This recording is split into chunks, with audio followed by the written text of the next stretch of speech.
여러분 예수님의 부활을 믿으세요? 정말 믿으십니까? 예수님께서 2000년 전에 십자가를 지고 돌아가시고 3일 만에 부활하셨다. 여러분 그게 역사적인 사실이라는 걸 믿으시죠? 네. 믿지 않는 분이 있는 것 같아요. 그 역사적인 사실이다. 예수님이 정말 십자가에 돌아가시고 3일 만에 부활하셨다. 그 역사적인 사실을 내가 믿는다. 여러분 그게 부활신앙은 아닙니다. 그게 부활신앙이 아니에요. 부활신앙은 예수님께서 십자가에 죽으시고 3일 만에 부활하신 것처럼 나도 부활할 거다. 이걸 믿는 게 부활신앙이에요. 많은 사람들이 예수님을 믿는다고 합니다. 또 많은 사람들이 예수님의 부활을 믿는다고 말해요. 그런데 나도 예수님처럼 부활할 거야. 이것까지 믿는 사람은 많지 않습니다. 여러분 믿음은 과거에 일어난 어떤 역사적인 사실을 믿는 게 그게 믿음이 아니에요. 왜냐하면 믿음은 미래에 아직 일어나지 않을 일을 믿는 게 그게 믿음입니다. 여러분 아멘입니까? 왜냐하면 하나님은 과거의 하나님이 아니시기 때문에 그래요. 하나님은 현재 살아계신 분입니다. 저와 여러분에게 이 믿음이 있어야 돼요. 하나님은 살아계시고 지금도 역사하시고 내가 기도할 때 하나님께서 그 기도를 들어주시고 그래서 내가 기도하면 내 미래를 하나님께서 바꿔줄 수 있다. 이 믿음이 있어야 될 줄 믿습니다. 그러니까 우리가 뭐든지 기도해야 돼요. 뭐든지 기도해야 됩니다. 하나님께서 그 기도를 들어주실 줄 믿습니다. 그래서 하나님을 믿는다고 하면서 기도하지 않는 사람, 그 사람은 하나님을 신뢰하지 않는 사람이에요. 목사님, 저는 기도할 게 없어요. 와서 기도하라 그러는데 저는 기도하려고 그러면 기도가 나오질 않고 도저히 기도할 게 없어요. 그런 사람 있으세요? 한번 손 들어보세요. 난 기도할 게 없어요, 목사님. 모든 게 다 평안해요. 이런 분 있어요? 없죠. 여러분 기도해야 됩니다. 기도의 능력을 믿으시기 바랍니다. 내가 드리는 하나님께 드리는 이 기도가 하나님이 반드시 응답하실 거야. 이 믿음이 여러분에게 있어야 될 줄 믿습니다. 예수님께서 마태복음 6장에 기도에 대해서 말씀하셨어요. 너희는 기도할 때 외식하는 자와 같이 거리와 회당에서 큰 소리로 기도하지 말고 내 골방에 들어가서 은밀한 중에 계시는 내 아버지께 기도하라. 은밀한 중에 보시는 내 아버지께서 갚아주시리라. 예수님께서 하신 말씀이에요. 갚아주시리라. 여러분 이 말이 무슨 말입니까? 우리가 기도하면 하나님께서 그 기도에 대해서 갚아주신다는 거예요. 갚아주신다, 보상해준다는 말입니다. 이 말은 하나님이 우리가 뭐든지 하나님께 기도하면 그거를 하나님께서 빚으로 생각하신다는 거예요. 빚진 것처럼 하나님께서 이걸 갚아줘야 되겠다 이렇게 생각하신다는 겁니다. 바라기는 뭐든지 하나님께 기도하시는 여러분 되시기를 주님의 이름으로 축원드립니다. 자, 오늘 본문에 예수님께서 하신 또 하나의 비유가 나옵니다. 이른바 자라나는 씨앗의 비유입니다. 이 비유가 특별한 게요. 4복음서 중에 오직 마가복음에만 이 비유가 나옵니다. 그러니까 말하자면 오리지널리티가 있는 거예요. 마가가 이 비유를 기록했는데 다른 복음서는 이 비유가 안 나와요. 그래서 이제 아주 이 비유가 특별합니다. 자, 비유가 어떻게 시작되는가? 다 같이 우리 26절, 27절을 우리 같이 한번 읽어볼까요? 본문 26절, 27절입니다. 시작. 또 이르시되 하나님의 나라는 사람이 씨를 땅에 뿌림과 같으니 그가 밤낮 자고 깨는 중에 씨가 나서 자라되 어떻게 그리 되는지를 알지 못하느니라. 자, 하나님의 나라가 뭐와 같다고요? 사람이 씨를 땅에 뿌림과 같다는 겁니다. 자, 앞에 예수님께서 하신 씨 뿌리는 자의 비유와 비슷하죠? 시작이 거의 똑같습니다. 씨 뿌리는 자의 비유는 어떻게 시작됩니까? 사람이 나가서 씨를 뿌릴세 이렇게 나오잖아요. 이 두 비유가 처음에 시작은 비슷한데 거의 똑같다고 할 수 있는데 분명한 차이가 있습니다. 그 차이가 뭔가 앞에서 씨 뿌리는 자의 비유에서 씨는 뭐였죠? 말씀이잖아요. 근데 그 밭은 뭐였습니까? 네. 그 말씀을 듣는 사람의 마음의 상태를 말하는 거예요. 반면에 오늘 자라나는 씨앗의 비유는 어떤가? 씨가 말씀인 거는 똑같습니다. 그런데 밭에 대한 이야기가 없어요. 그냥 땅에 뿌리는 것과 같다 이렇게 말합니다. 여러분 우리가 성경을 자세히 봐야 돼요. 비슷하다고 대충 같은 얘기겠지 그렇게 생각하면 안 됩니다.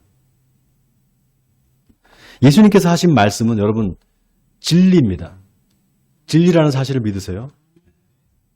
그래서 주의를 집중해서 들여다봐야 돼요. 자 보세요.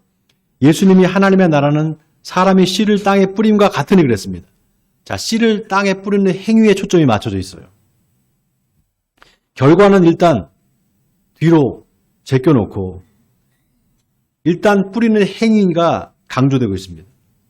예를 들면 우리가 지금 매주 일산역 광장에서 전도 물티슈를 이렇게 전하잖아요. 전달하잖아요. 나눠주잖아요. 이게 땅에 씨를 뿌리는 거라고 생각해 보세요. 저거 전도 티슈 저거 나눠준다고 저 사람들이 올까 의심이 들잖아요.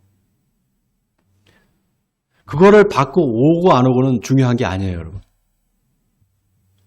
일단 뿌리는 행위가 중요하다는 겁니다. 왜냐? 예수님께서 뭐라고 하십니까? 하나님의 나라는 사람이 씨를 땅에 뿌리는 것과 같다 그랬단 말이죠. 자, 그런데 보세요. 그렇게 뿌리고 나서 밤낮 자고 깨는 중에 씨가 나서 자라되 어떻게 그리 되는지를 알지 못하느니라 그랬어요. 여러분 학교 다닐 때, 초등학교 다닐 때 강낭콩 그 싹 틔우기 실험 해보셨어요? 강낭콩 싹 틔우기 실험 해봤다. 손 들어보세요. 안 해본 사람도 있네. 네. 아 그래요? 네. 네, 젖은 솜에다가 강낭콩을 이렇게 올려놔요. 올려놓고 빛이 안 들어가게 검은 천으로 이렇게 덮어놓습니다. 며칠 있다가 싹이 나요. 이게 참 신기한 게 그게 덮어놨다고 해서 금방 싹이 나진 않아요. 며칠 걸립니다. 저같이 성질 급한 사람은 자꾸 이걸 언제 싹이 나오나 이렇게 들여다봐요. 그러면 더 안 나옵니다, 이게. 그냥 가만히 놔둬야 돼요. 한 2, 3일 지나면은 신기하게 조그맣게, 아주 조그맣게 연두색 싹이 납니다. 근데 그때부터는요, 그 싹이 난 이후부터는 하루가 다르게 쑥쑥 커요. 하룻밤 자고 일어나면 이만큼 커 있고요. 또 하룻밤 자고 이렇게 커 있습니다. 변화가 눈에 띄게 나타나요. 그리고 어느덧 보면은 줄기에 강낭콩이 열려 있습니다. 계속 놔두면 열매가 익어서 딸 때가 돼요. 그래서 따서 까보면은요, 심었던 거하고 똑같은 강낭콩이 그 안에 들어있어요, 이렇게.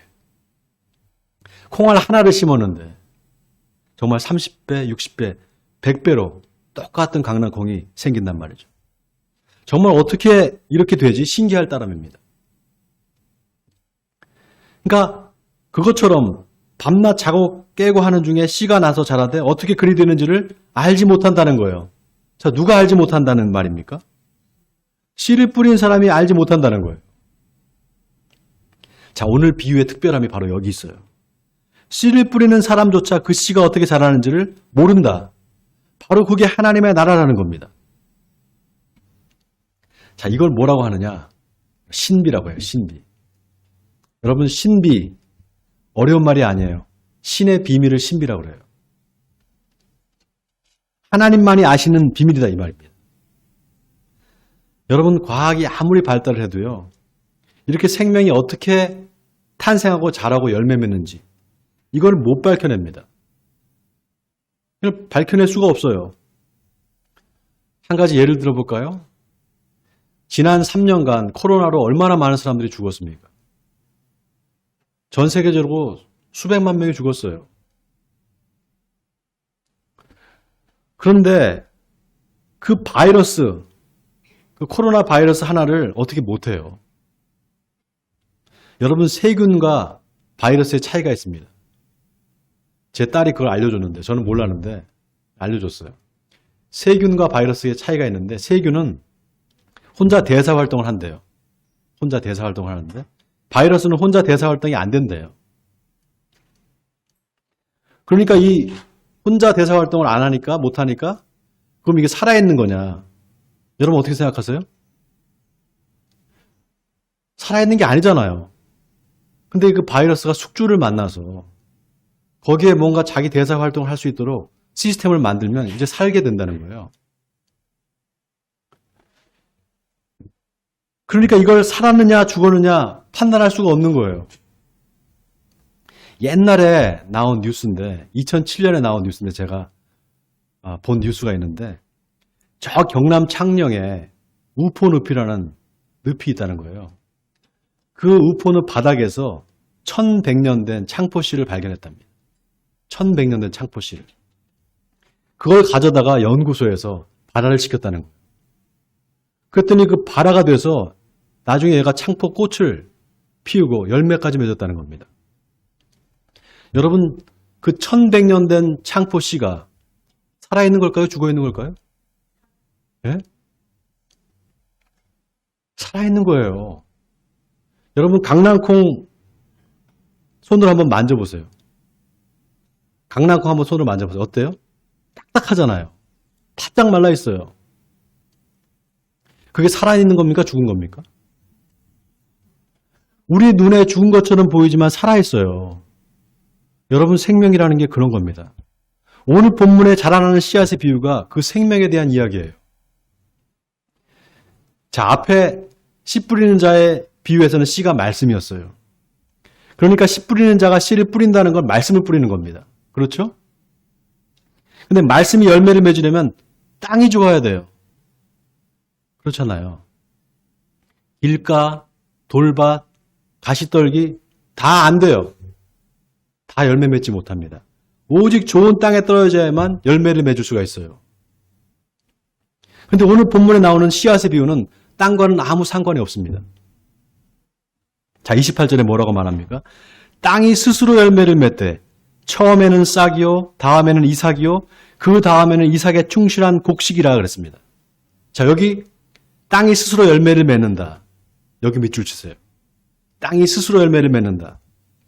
여기 스스로라는 말이 그리스어로 오토마티입니다. 오토마티. 영어의 오토매틱이에요. 이 오토매틱이라는 말이 오토마티라는 헬라어에서 유래가 됐습니다. 오토매틱, 자동적으로, 저절로라는 뜻이죠. 그러니까 땅이 스스로 열매를 맺는다 이 말은 땅이 자동적으로 열매를 맺는다 또는 땅이 저절로 열매를 맺는다 이 말입니다. 씨가 싹이 나고 열매를 맺는 것 순전히 씨가 가지고 있는 생명 때문이다 이 말이에요. 자, 여기서 우리가 한번 생각해 봐야 돼요. 그럼 땅이 하는 역할은 없는 건가? 여러분 어떻게 생각하세요? 땅은 아무 역할이 없습니까? 여러분 잘 보세요. 예수님이 씨가 스스로 열매를 맺는다고 하지 않았어요. 그죠? 땅이 스스로 열매를 맺는다고 그랬습니다. 씨가 싹이 나고 줄기가 뻗고 열매를 맺는데 땅은 결정적이에요. 땅이 없으면 씨가 열매를 맺을 수가 없습니다. 자, 그럼 땅의 역할은 뭡니까? 씨를 품는 겁니다. 씨를 품는 거예요. 그러니까 오늘 28절의 땅은 어떤 땅이냐? 씨를 품은 땅이에요. 그렇죠? 그리고 그 씨는 놀라운 생명력을 가지고 있습니다. 그래서 땅이 씨를 품기만 하면 스스로 열매를 맺는다 이 말이에요. 여러분 아멘입니까? 자, 그리고 예수님이 또 뭐라고 하시는 거 보세요. 다 같이 29절을 같이 읽겠습니다. 29절입니다. 시작. 열매가 익으면 곧 낫을 되나니 이는 추수 때가 이르렀습니다. 자, 열매가 익으면 곧 낫을 된다. 여러분 이 말이 무슨 말입니까? 예수님이 뭘 말씀하시는 걸까요? 열매를 맺으면 낫을 된다.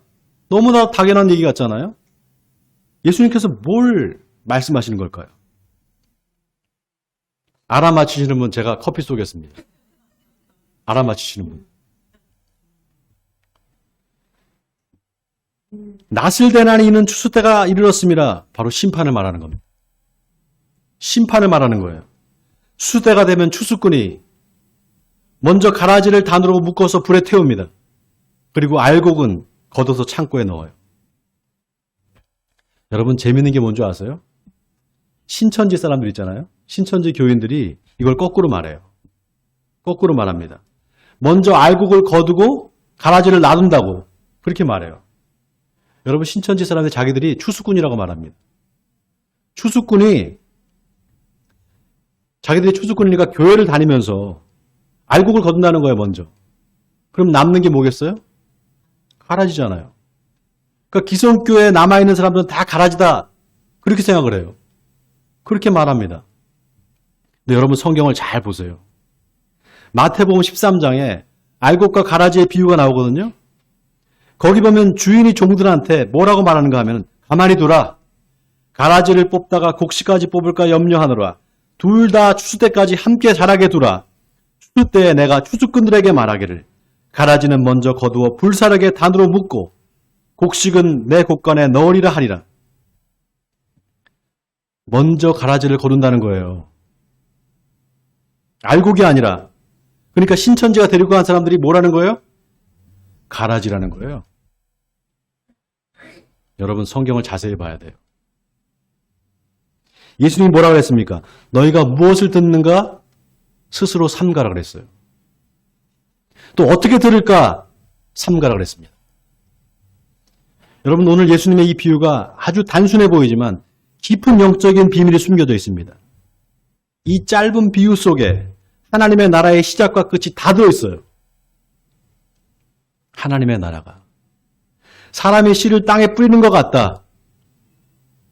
그러나 그 씨를 뿌리는 사람이 어떻게 씨가 자라서 열매를 맺게 되는지를 알지 못하는 것처럼 하나님의 나라도 은밀하게 아무도 모르게 그렇게 시작될 거라는 겁니다. 마치 강낭콩을 싹을 틔울 때 언제 싹이 나나 기다려도 소식이 없는 것처럼 그렇게 미약하게 시작될 거라는 거예요. 그러나 나중에는 놀라울 정도로 변화가 나타나게 될 거라는 겁니다. 마치 싹이 나서 자랄 때는 하루가 다르게 성장하는 것처럼 하나님의 나라도 그렇게 놀랍게 성장하게 될 거라는 거예요. 누가복음 17장에 보면 바리새인들이 예수님께 와서 하나님의 나라가 어느 때에 임하나이까 이렇게 물어봅니다. 그때 예수님께서 뭐라고 말씀하시는가?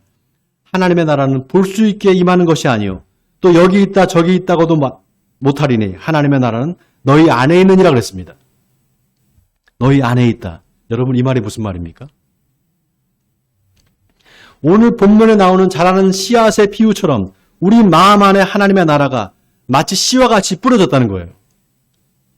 그리고 지금 이 순간에도 그 씨가 자라나고 있다는 겁니다. 그리고 이제 씨가 싹이 되고 이삭이 맺히고 열매를 맺으면 그때 예수님이 세상에 다시 오신다는 거예요. 바로 심판의 주로 오신다는 겁니다. 씨 뿌리는 자의 비유에서 씨가 말씀이고 밭은 사람의 마음이었다면 자라는 씨앗의 비유에서 씨는 말씀인 동시에 그 자체로 하나님의 나라를 상징하고 있습니다. 여러분 씨앗을 가만히 보세요. 어떤 씨앗이든지 바짝 말라 있어요. 콩도 그렇고 팥도 그렇고 모든 씨는 딱딱하게 바짝 말라 있습니다.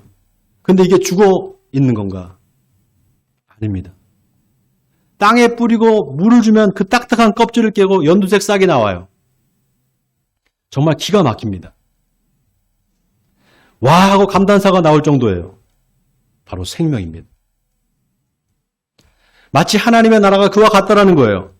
그렇게 어떻게 자라는지 모르게 생명이 자란다는 겁니다. 여러분 그런데 그게 끝이 아니에요. 자라고 나서 열매를 맺게 되면 추수를 해야 된다는 거예요.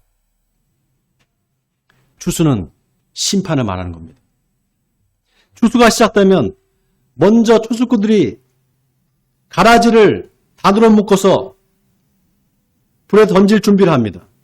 그 다음에 거두어서 알곡은 거두어서 창고에 보관할 그 알곡을 준비합니다. 여러분 예수님이 지금 그 말씀을 하시는 거예요. 바로 하나님의 나라의 시작과 끝을 말씀하신 겁니다. 그래서 이 비유가 아주 의미심장한 게 결국 이 비유는 부활과 연결이 됩니다. 부활의 이야기와 연결이 돼요. 많은 사람들이 부활을 믿느냐 그러면 믿는다 그래요. 근데 어떻게 믿느냐고 물어보면 말을 못해요. 왜냐? 이게 이성적으로 이해가 되지 않거든요. 어떻게 죽은 사람이 살아날 수 있냐 말이죠. 근데 여러분 하나님이 인간을 뭘로 만드셨어요? 흙으로 만드셨어요. 그래서 우리가 죽으면 어떻게 됩니까? 흙으로 돌아가요. 여러분 놀라운 게 뭔지 아세요? 저 산에 올라가서 여러분 아무 산에 올라가서 땅을 막 파보세요.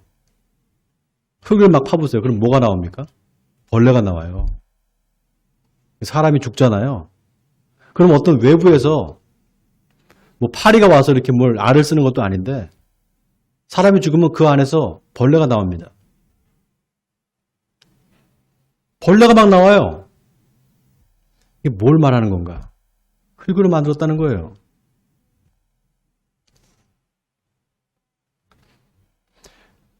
우리가 죽으면 그래서 흙으로 돌아가는 겁니다. 근데 이상하죠? 그 흙에다가 씨를 뿌리면 어떻게 됩니까?